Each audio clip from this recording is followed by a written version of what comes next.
All right, we are here with Felicia Romero, the one and only Felicia Romero on the Austin Kelly Show. Hello. Thank you for coming out. There's so much to talk about.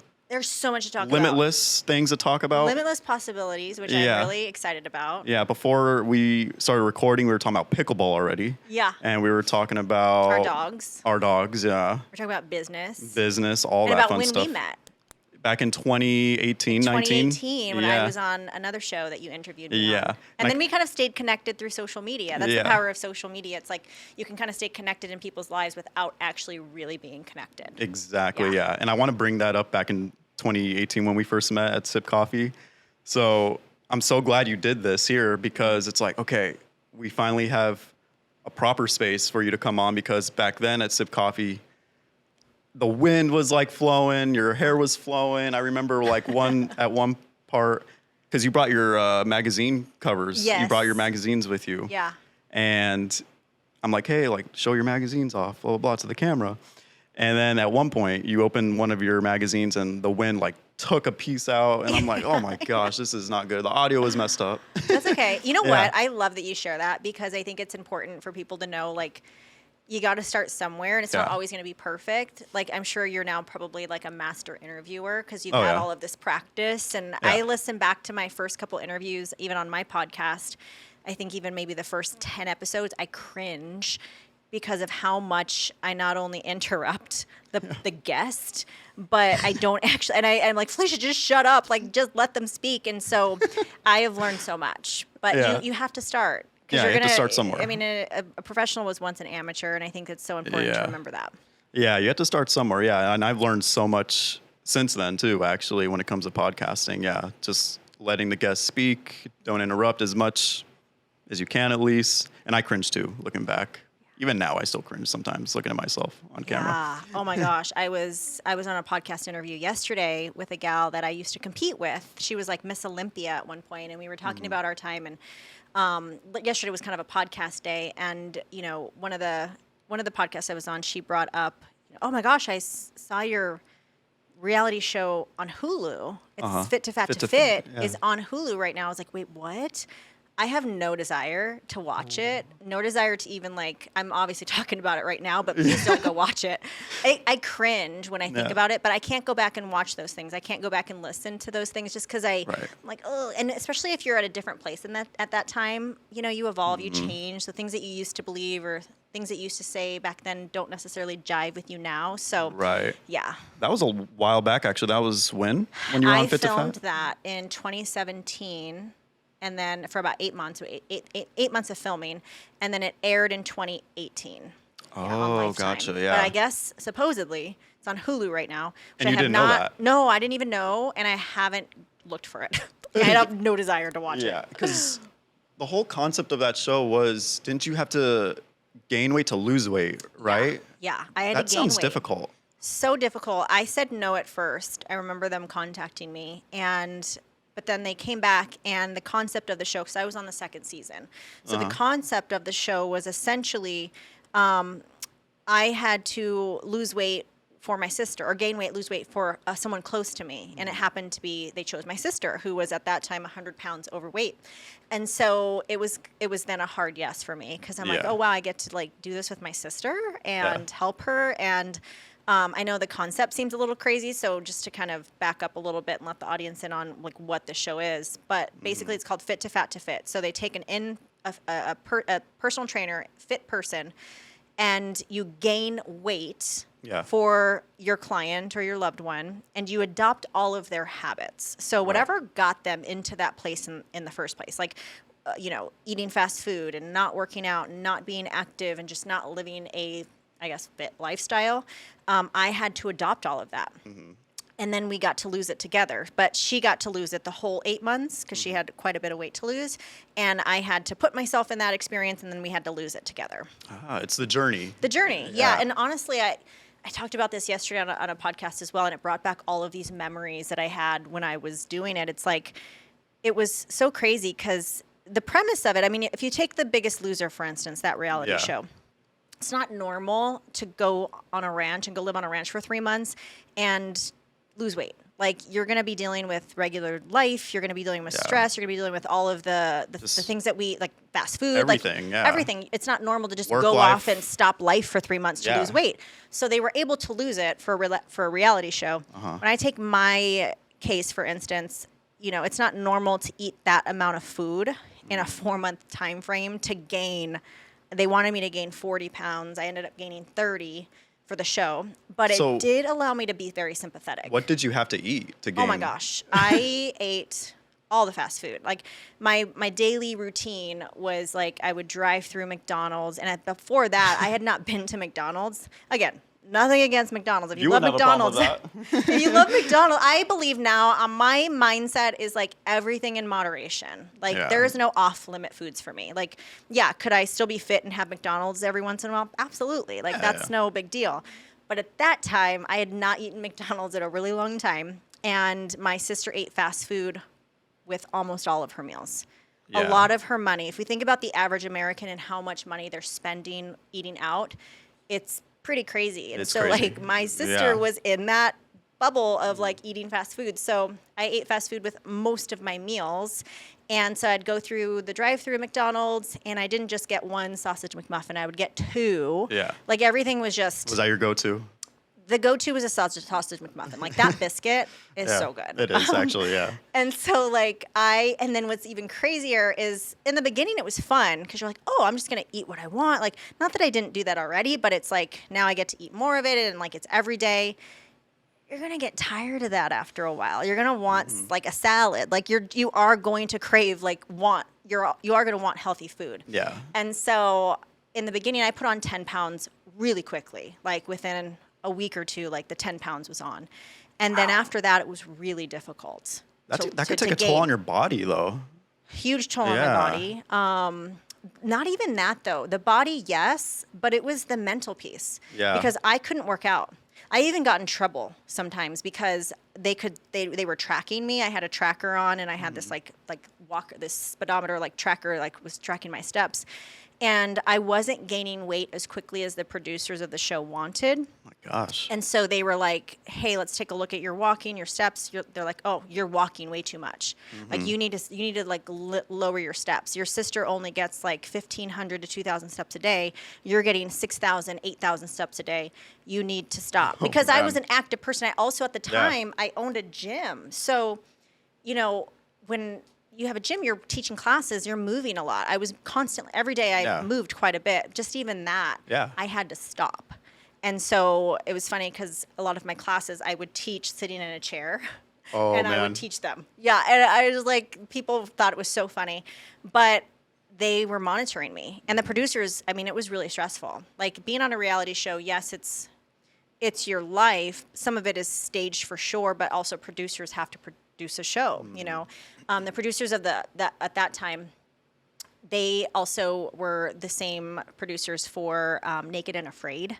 Oh, so I don't know if you've ever seen that show. I've seen a couple episodes of that. It was pretty interesting to like hear their stories as well. But it's such a crazy industry, crazy world. I don't have any regrets doing it. Long story short, my sister ended up losing 80 pounds, and she's since changed her life since then. Like, she has not, you know, she's a lot more active. She doesn't eat out the way that she used to, and her whole life's changed, you know. So I'm happy that I did it, but it really allowed me to understand and put myself in the shoes of someone who struggles. And the only reason I say that is because, you know, when they gave me the green light, they're like, Felicia, okay, 4 months is up. You gained the weight. I gained about 30 pounds. You can now lose the weight. It took me an additional 2 weeks to get started again. Every day when I would drive to the gym, I was like, driving past McDonald's, like, just one more day. I need one more day of the sausage McMuffin or the hash brown or like the Big Mac or the fries, because I wanted the fries so much.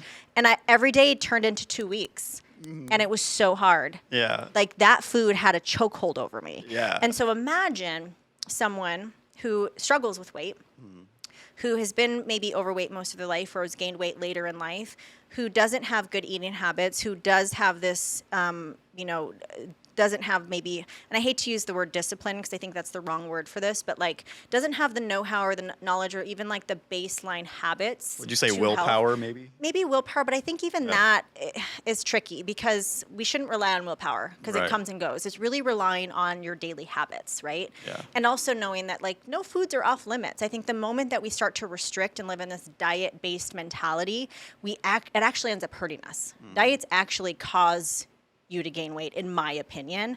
I really think it comes down to like, and again, I'm a fitness coach. I've been a fitness coach for 20 plus years. I've been in this industry a long time. It comes down to the person you are and the habits that you've instilled in your life. Yeah. So, what happened was, it allowed me to be more sympathetic. And so imagine taking someone who struggled with weight maybe most of their life or in adulthood, who doesn't work out, who kind of just doesn't have any base general knowledge of food. It is really hard It is, to get started. And so like putting myself in the shoes of someone who, and again, I have a fitness background. I've been active most of my life. So I was able to get back into it. But imagine someone who doesn't. And so that's why That makes it 10 times 10 times harder. Yeah. And a bigger body. Like my sister at the time, she was 100 pounds overweight. So she's 5'5", 5'6". She was pushing 250 pounds. Wow. So imagine walking on a treadmill or even just doing a plank. That hurts. The body is bigger. You're holding more weight. Like even just the simple act of walking on a treadmill, the skin is touching, like it's painful. And so it's one of those things where I'm like, Tony, oh my gosh, like I understand why this has been so difficult for you. It's you have to literally change the person you are, the identity that you were once consumed by. It has to change. On top of that, lifestyle, all that. Yeah. Yeah. And then you're dealing with stress of life and work. You're dealing with all of the easy fast food options, sometimes eating healthier is more expensive, right? You go in and buy chicken and steak and all the things from the grocery store. It does tend to get pricier, although in the long run you save more money, but the convenience, usually people pay for convenience, right? Yeah. So usually convenience foods are the fast foods and the things that are not as expensive. So it's hard. It's hard. I saw something like that on this news site or something where like the fact that fast food is so easily obtainable for everybody pretty much, that leads to a lot of unhealthy lifestyle habits, all that, and then people gain weight, and then like you said, it's just hard to like get back into like a healthy lifestyle if that's what you're for sure consuming all the time. Yeah. For sure. I also want to preface this by saying like just because someone looks like something physically, like if you were to look at someone physically and be like, whoa, they have a nice body or they're fit, doesn't mean that they're fit on the inside. So I also want to preface that because I competed for a long time. I was an IFBB figure pro. I've been on covers of magazines. I physically looked healthy. Internally, I was not healthy. I had major anxiety, depression. I had body dysmorphia. I had metabolic issues. I had binge eating tendencies. All of that lifestyle came with a sacrifice, and it led to all of that. So I don't ever want to equate health to the way someone looks physically. So I do want to preface that because I think it's important to know, like, this isn't meaning like you got to have the perfect body. Health to me is mind, body, soul. It's everything. It's like, do I feel good? Am I happy? Do I have great relationships? How's my stress? How's my sleep? And then yes, like, can I move around? Am I energized? Do I thrive? Am I productive? Do I feel good? Also plays a big part in that. Yeah. Talk about, because I remember you mentioned in one of your magazine covers where you looked good, but then who was it that said that that no, like you need to go back and like lose weight, right? For like another 2 weeks? Was it something like that? That was a video I posted a couple weeks ago. So I wanted to share a story about a time in the fitness modeling industry when my whole life changed essentially, where I was like, my viewpoint of diet and exercise and fitness completely started to shift because of this moment that happened. So I, in 2012, was asked to be on the cover of Muscle and Performance. So they're like, hey, we'll fly you out to California. We want you on the cover. Well, I was already done competing. And post-competition, I was dealing with a lot of health issues. I had thyroid issues. I had gained about 40 pounds in pretty quickly. I was binge eating. I had metabolic issues, body dysmorphia. I had a lot of just things going on. And this magazine calls me and says, we want you on the cover. Well, I immediately freak out. I'm like, I know that I am not in any sort of magazine shape, but of course I'm not going to say no, because at that time, my worth, my like identity was so wrapped up in my body and how I looked physically. And so I was like, okay, I'm going to do what I got to do. Like, I'm going to just diet really hard. I'm going to lose this weight. Well, I lost weight, but I wasn't in cover model ready shape. Yeah, you I felt still good. had some like I felt good. I still had some like fat on my stomach, like not the kind of shape that people would think like, oh, we're gonna put you on the cover kind of shape. So I get out to LA, terrified. I know exactly what they're gonna say. And again, this is an industry that's very much based on your physical body. My body was literally the way I made money, right? Yeah. And so I get out there and they look at me and I could see the look in his eyes, the photographer and the editor. And I was like, I was so embarrassed. I was so shameful and I felt guilty. And I felt like I hated myself. I hated my body. And they're like, you're not cover ready shape.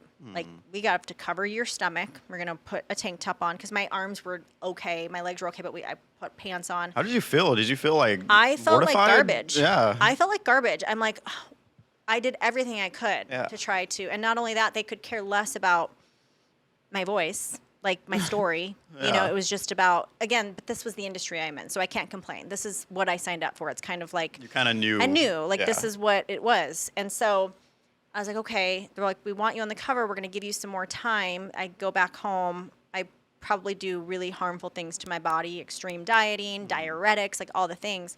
Go back, shoot the cover, but in a very, very like strategic, like placing my body in a certain way. And I'm sure my stomach is probably airbrushed just a little bit because you were off I'm to the turned from the side. side Yeah. and I'm looking back, and Yeah. then you can see the side of my stomach, which I'm pretty sure they airbrushed that. Yeah. And it was a beautiful cover. But anyone looking I at remember that, looking at the cover too. Yeah, anyone it was- looking at it would be like, there's nothing wrong with this. Like, what's no. wrong with your body? I remember even having pictures of behind the scenes. Like, when I look at the photos now, I'm like, there was nothing wrong with me, you know? But at that time, it was just it was a big deal. Is that one of your most memorable covers, like photo shoots you've done out of all the magazine shoots you've done? No, I would say the Flex magazine in Big Bear was the most memorable for me because we were shooting in the snow, and it was also like negative whatever. It's like a wind chill as well, Yeah. so the wind was coming, and we're outside getting the Ooh, cover. that must have been- and then we're in a bikini. Yeah, that must So have been like tough. you're not wearing anything, and there's like wind, cold ice wind, and your knees are in snow. And so, I was standing. There was a girl there, so it was three girls. I was on the about to ask, cover. you weren't by yourself. In There this was one. 3 girls on the Yeah. cover, and we were two girls standing, one on the ground, and yeah, that was interesting. Wow, yeah, that must have been tough. That Like one was- managing that with the cold and Yeah. the snow Oh, and all that. and funny story. You know, prior to that shoot, I had just competed, and I placed really well. It was the Figure International, the Arnold. So think of like the Arnold Schwarzenegger. Like, he hosts a show in Columbus, Ohio, and I got food poisoning on the plane. Boy. I ate I remember going to a Chili's in the airport, and I ordered salmon. Probably not good because immediately after I got really sick The salmon? and like viciously sick on the plane. Oh my God. So when you're on a plane and you're that high and you're throwing up, I popped blood vessels in my eye. And so my eyes, I don't know if have you ever popped a blood vessel in your eye? I don't think so. Okay, so it's not normal. It's like you can have like bloodshot eyes, Yeah. you know, like bloodshot if you're tired or like maybe you're smoking, like whatever. But like if you are in like high elevation and there's that much pressure, my blood vessels popped and my eyes literally looked like I had blood in my eyes. Like, I don't know if you've ever seen that before, but it was like literally all the white was like blood. Probably looked scary. I was dude. scared. I looked like demonic. Yeah, I was like, this is like an evil person. And so it didn't go. And I was like, oh my gosh, I'm shooting in a week. My eyes. And I remember going to the doctor and like, is there anything you can do for my eyes? Are drops gonna help? They're like, no, like nothing. They have to just go away on its own behind the scenes. Yeah. And drops would do nothing. And so I remember getting there and shooting my eyes. They had to Photoshop my eyes, and all the photos And the reason why I was on the cover, I actually wasn't supposed to be on the cover. So usually they already have the girls that they want for the cover prior, but they'll do cover tries if something isn't working. I wasn't tall. They wanted 2 tall girls. I'm only 5'3". Yeah. So they wanted 2 tall girls standing in the back. I'll show you if you want to see. Yeah. 2 tall girls standing in the back, and then one she's on her knees. I'm only 5'3". The other girl, her name was Monique. She's like 5'10". And so the other girl that they wanted for the cover was the same height as Monique.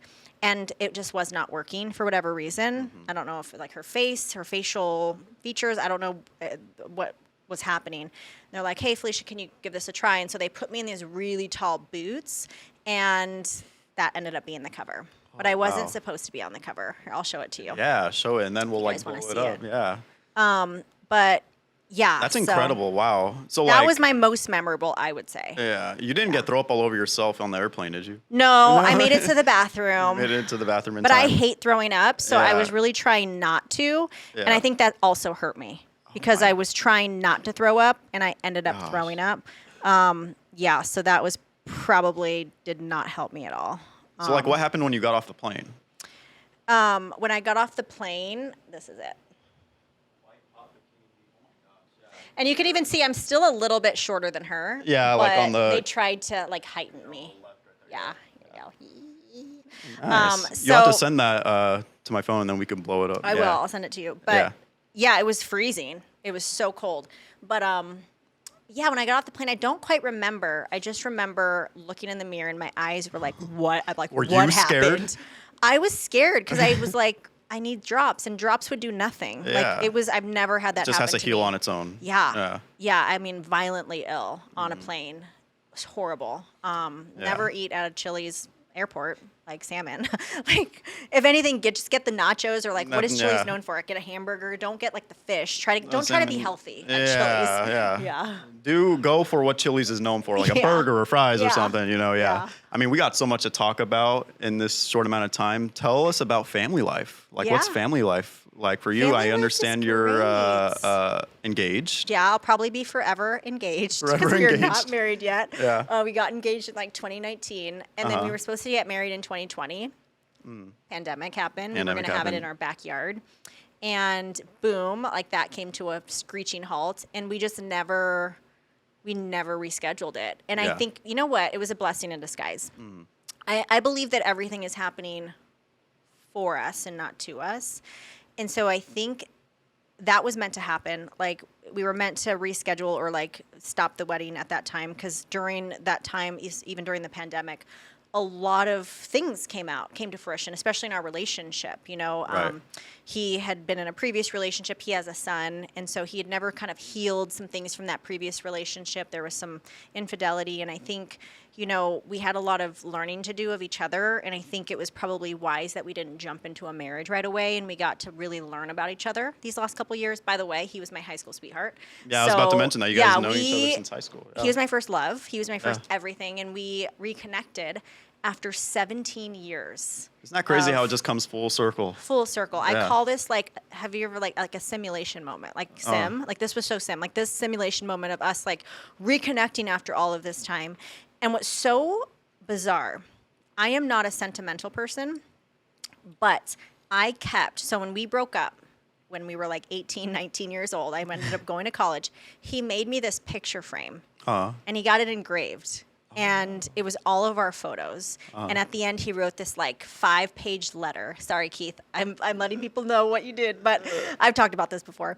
And so he wrote me this long letter. We were like 18, 19, like, I'm going to miss you. You were the love of my life. I'm so sad. Wow. I never got rid of it after all that time. Now, I'm not a sentimental person. I don't keep things from the past. Like, I don't keep like a card from 1995 that my mom got me for my birthday. Like, I'm throwing those things away. Something told you to keep that. I just kept it. Yeah, you just kept it. It's so bizarre. Yeah. I kept it. And obviously you had relationships. I had relationships. I was engaged that. during that time. I was in an 8-year relationship after that.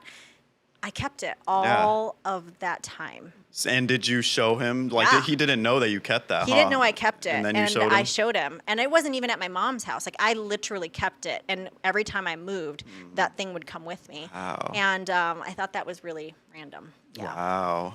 How did he react when he found was out like you really shocked. kept He's it? like, oh my gosh, you Wow. kept that? Like, we would look through it and like, oh my gosh, these photos, we remember these photos. Because we were each other's first boyfriend, girlfriend. So, yeah. So, and I understand you guys are doing rental properties together, you and Keith. Yeah. What brought that about? We just bought our latest rental property, and it's we're renovating it now.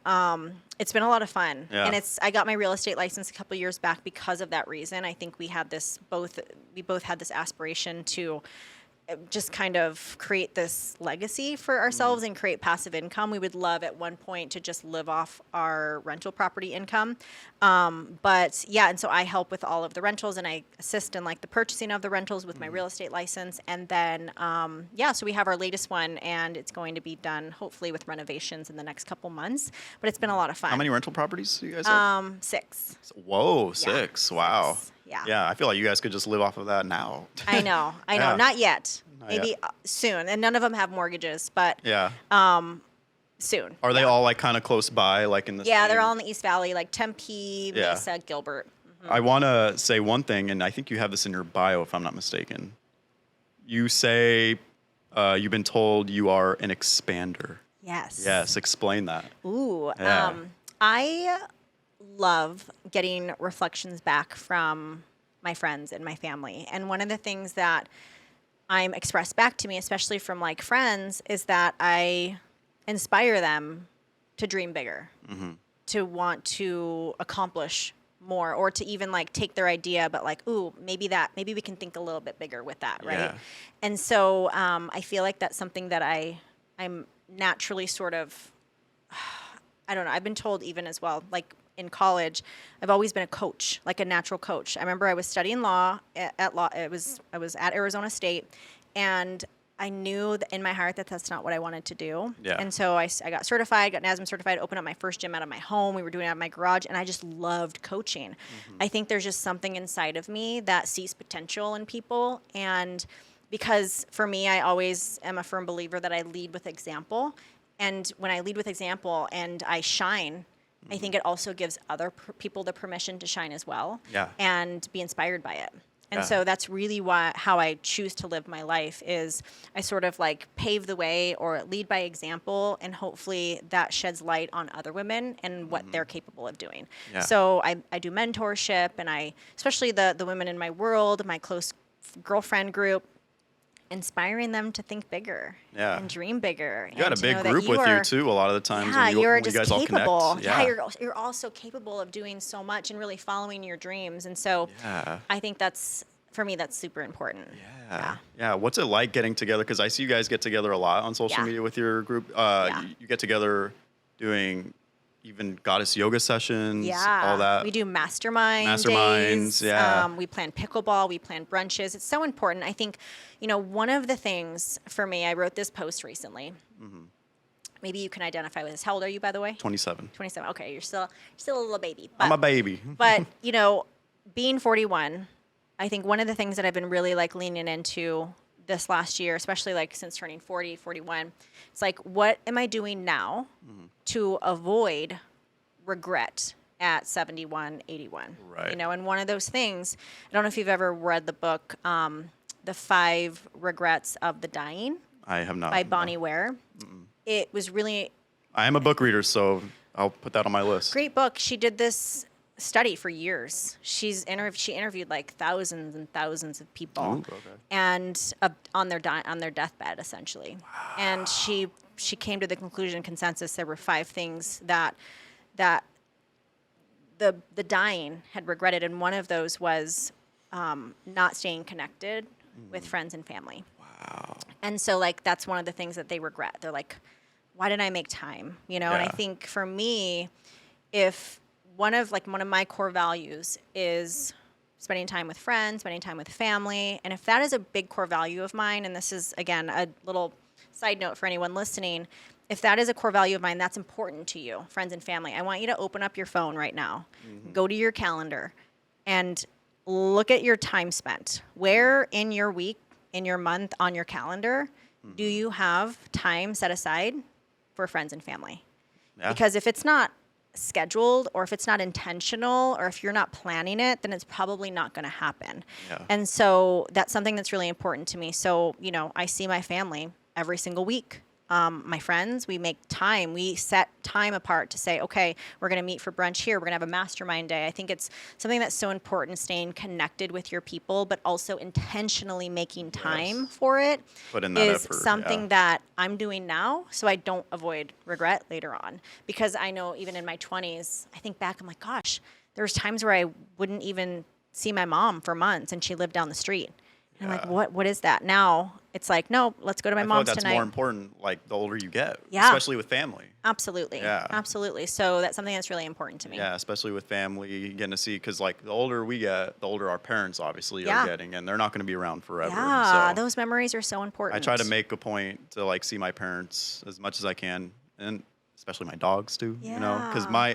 it's funny, like I always say my dogs, and they're like, they don't live with you. I'm like, well, technically they're the family dogs because we got them when I was like 15, 16. Yeah. But they're my dogs because I pay for them and all that. Yeah. So, and I'm the only one. And they also live, if they grew up, if you had them when you lived at home, that's Yeah. like their home. That's your their home, and I mom's wouldn't want house. to take that away from Yeah. them anyways. So, Yeah. and they're older too, so I try to like make sure I enjoy the moment with them, Right. with my family, and Right. with friends. Enjoy the moment. Yeah. Mhm. How Yeah. important is it for you to just be in the moment?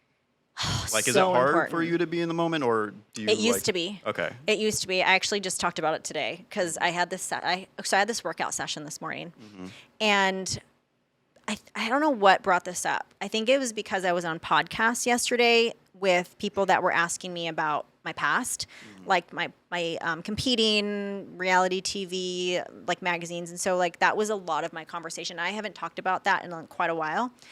And this morning I had this fleeting thought that popped in, like, oh, Felicia, you wasted so much time. And it made me really sad because I'm like, oh, like I wasted so much time worrying about the wrong things.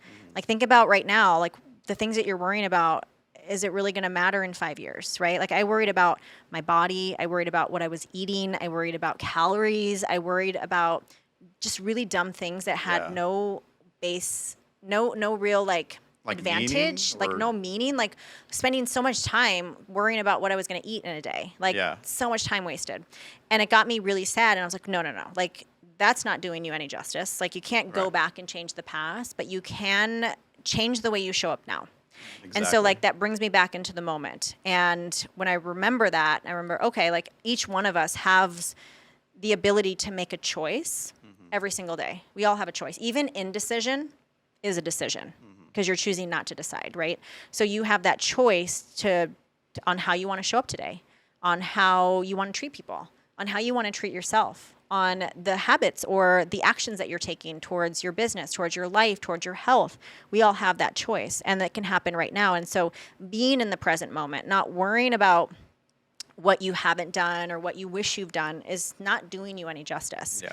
So being in the present and like what can you do right at this moment that will support your future self or support your higher self. And so that puts me back into the moment really quick. Yeah. Also a gratitude practice. I know this sounds so cliche. I was literally about to mention that. This sounds so cliche because how many times have we heard, oh, just be grateful? You know, that's sometimes really hard for people who are going through hard times. And I don't like discredit that at all if you're going through something really difficult right now. But that simple act of sitting there, maybe, and I would say even take it a step further, write it out versus thinking it. When you write it out, it can change your neurochemistry in your brain. And when we think neurochemistry, we think neural pathways. You can change the neural pathways in your brain just by taking that action. And so having that gratitude practice also brings you back into that moment. What are 3 things you're grateful for? Oh my God, 100% my health. When I used to live in a state of like severe anxiety, I remember just like hoping and wishing that I just wanted to feel normal. Like I wanted my brain to be normal. Yeah. And so my health, 100%, specifically my mental health. So without health, you're like, what are you without health? Absolutely. I'm extremely grateful for the I mean, again, I know it's cliche, but friends and family are so important. Community is so important. We're not meant to do things alone. We're just not, right? Community is something that's so important to me. And so being close to my mom, knowing that I can visit her anytime, because I know that there's so many people who can't, or, can't. Maybe they're not around. And then, you mentioned your dogs, but I have a soul connection to my dogs. Oh, yeah. Like, truly. Yeah. Like a soul deep connection where we know each other. And so I have this dog named Cosmo. I have a little tattoo here that's Cosmo. I love Cosmo too. I always see the pictures and videos and Fiona. Yeah. And so like I have a soul connection. And I know this is probably like, I don't know if you believe in this stuff, but my mom, she thinks that my dog Cosmo, he's 13. He has really like long legs and he has really human eyes. Like you look into his eyes and you're like, he has a soul. My mom firmly believes that he is reincarnated her dad, my grandfather. She believes that? She believes that. Wow. And you know what? There's what do you have to say about that? So, I believe it because there is such a special connection with him. When she comes over, and she comes over to our house like a lot, like once a week at least, he is a different dog. Like ever since he was a puppy though, he's had this special connection to her where he makes these noises that are different. He jumps on her lap and just sits and just looks stares at her. Like, and the moment, I remember this happened when he was a puppy, maybe like a year old, and that happened where he jumped on her and he was just sitting on her and he was like looking right at her. And she was looking at him and there was this like thing that happened where my mom was like, he's my dad. Like it was this random thing. And so like now there's this ongoing family joke that like I have like my thought that my grandfather is Cosmo. But yeah, what do you think about that? Do you believe in reincarnation? I don't know how I feel about that, but I do believe that dogs, they sense things that we don't sense. Yeah. They sense, so for example, my brother who's no longer with us, he passed in 2014, I want to say. And for a while, we had his ashes because he was cremated. And it was above this TV stand at my parents' house. And I was still living there at the time. And at like 11 o'clock at night, around there, I decided to get up for water or something. But I noticed my Chihuahua, she was like sitting. She never sits in this spot, never lays there. It's an unusual spot for her to like be at, especially at night to rest at. Yeah. She was laying right underneath the urn where my brother's ashes was in. Yeah. And she was laying underneath there, and then she was like kind of looking up at it. Really? Yeah. Oh my gosh. And I'm like, first of all, I was looking at her, I'm like, you never lay there. And second of all, she's looking up at it. And I'm like, ooh. Like that's kind of So do you believe in ghosts? Yes, I do. Do you believe in aliens? I do You're believe. You're a skeptic. No, I believe there's other life forms out there. Okay, that are alien life, essentially. Yeah. I mean, not necessarily like little green men, but like an alien. I do believe life. there's other life forms out there. I don't believe we're the only living. Just too big. Things. Yeah, it's just vast. too big. Yeah. I can't even think about this stuff because this is the stuff that goes like when I'll go down rabbit holes. And I just watched this thing the other day. It was on the Hubbard, the new telescope that they launched during the pandemic, and it basically discovered that all of the new galaxies. I don't know if you ever saw that. It's brand new on Netflix. It will literally send me down this like really not scary, but it kind of scares me that it's just the universe is so vast and we're such a small little piece of it. Like a little grain of sand. That we can't be the only ones. And There's so no like way. this is like my guilty pleasure is watching things about aliens. I listen to this podcast called Weaponize with Jeremy Corbell. I just like, and then I want to go, part of me wants to go to Sedona and do like the UFO tour. Like I sometimes go out at night and like, I wish I could just see a UFO. Like I need proof. Like I want to believe it so badly. Yeah. But yeah, that's kind of like my guilty pleasure. Yeah, it's like there's no way we're the only life forms out here. Yeah. Yeah. Because like you said, we're so small, like a little grain of sand, and then there's this big old thing that's... It's scary. Yeah, it's scary. It's really scary. And I still don't understand what a light year is. Like, oh, this planet is 17.6 light years away. Like, what does that even mean? I don't even know. I don't even understand that. And I literally read the definition of light year, and I still don't understand it. I'm like, how is this possible? Like, light gets, like, it takes 11 minutes for the sun to get to Earth. Like, what is going on? I don't understand light. That? Yeah. I don't know. I wish I understood. I wish I was. How do you feel about the ocean? It scares me. Yeah, it's just Have there's you like so looked much. into like the ocean at all, or? No, not as much, but it definitely is, again, Because that's like kind of another world in itself. another world that we have not even like. Again, there's probably so much we haven't discovered. Yeah. That is so scary. Yeah. Yeah. There's another thing that you recently posted about. We're almost out of time, but there's another thing you recently posted about that I wanted to touch on. You said rejection is redirection. And you recently just touched on this. Yeah. So explain what that means to you. Yeah. I think it can only make sense for a lot of people who maybe are not getting the thing that they want. Maybe it's the job promotion. Maybe it's the girl or the guy or the person that you really desire, or this really cool opportunity that you really wanted, or whatever it may be. And it won't make sense until like after the fact, because at the time it could be so painful. But I remember wanting certain things, and the things I'm talking about specifically were like between 2014, 2016, things that were not happening that I really wanted to happen that didn't.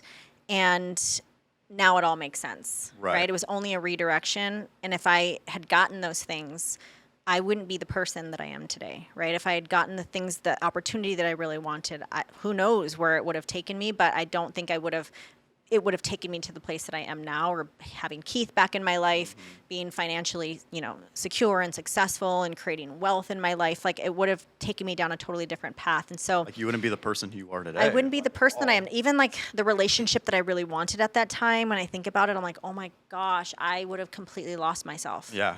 I would have lost my independence. And so it's really important to know like the things that are happening to you right everything now happens for a reason. Happens for a reason, right? Yeah. And so like it was only a redirection. And I think if you go through life in that sense, again, sometimes things happen that are totally at our control, that are really shitty, really crappy.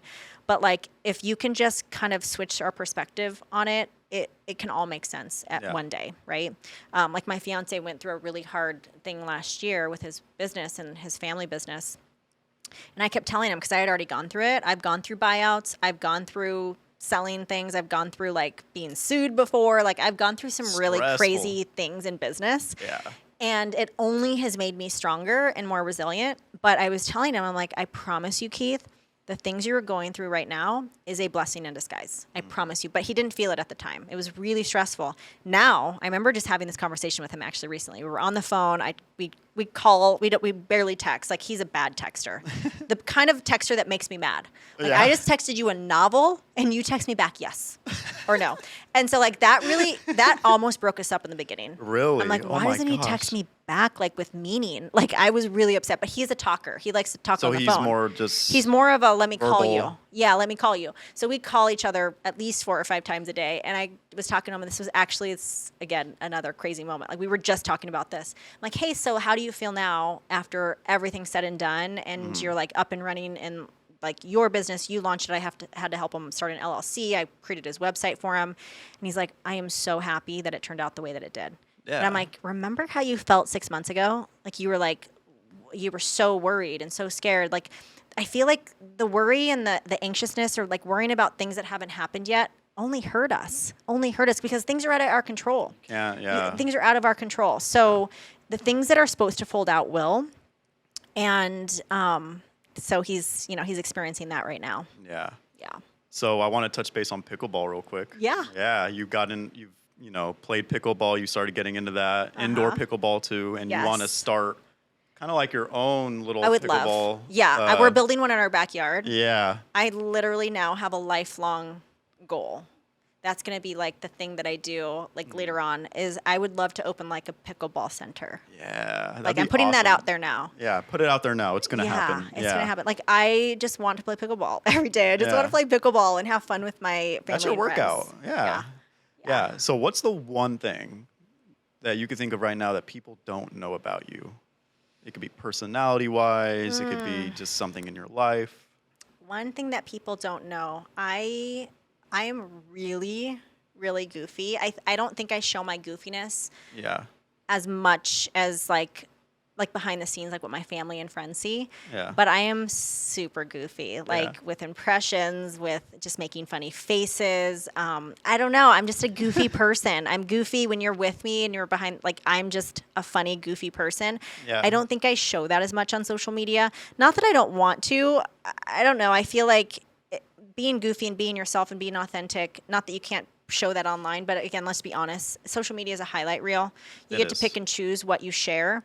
And so when we're just in the moment and we're at dinner or we're having fun or we're doing whatever, I think that's when it comes out. It's not scripted. It's just like me, who I am. And it's hard to be like, hey, let me pull out a camera and let me be funny. Like it's not like normal, you know? So I have noticed, because I've obviously followed you on social media ever since I first met you like 4 years ago. Yeah. And I feel like you have opened up a bit on social media, like regarding being more open and relaxed and goofy. Yeah. Oh, yeah. Yeah. I started making like goofy family reels and stuff like that. Yeah. I think it's important, to really I think for a long time I had the hardest time showing that part of myself because I don't know. I always had this thought of like I had to be professional. Yeah. And because I did news for so long too, I was always the local go-to person, right? So like every time a camera would be on, I was like, boop, a different person. Like I would sound different. My voice was different. Like even during this interview, like I'm sharing things. I'm talking authentically because we're having this conversation. But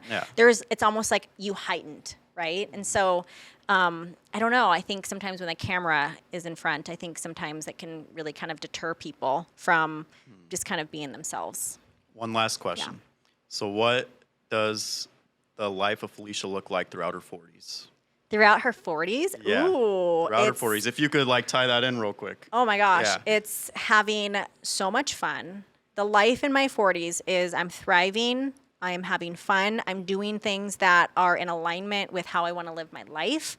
I'm saying no to anything that even feels even subtly off. So it's a hell yes to things that are just fun, aligned, making money, having fun, more real estate, 100%.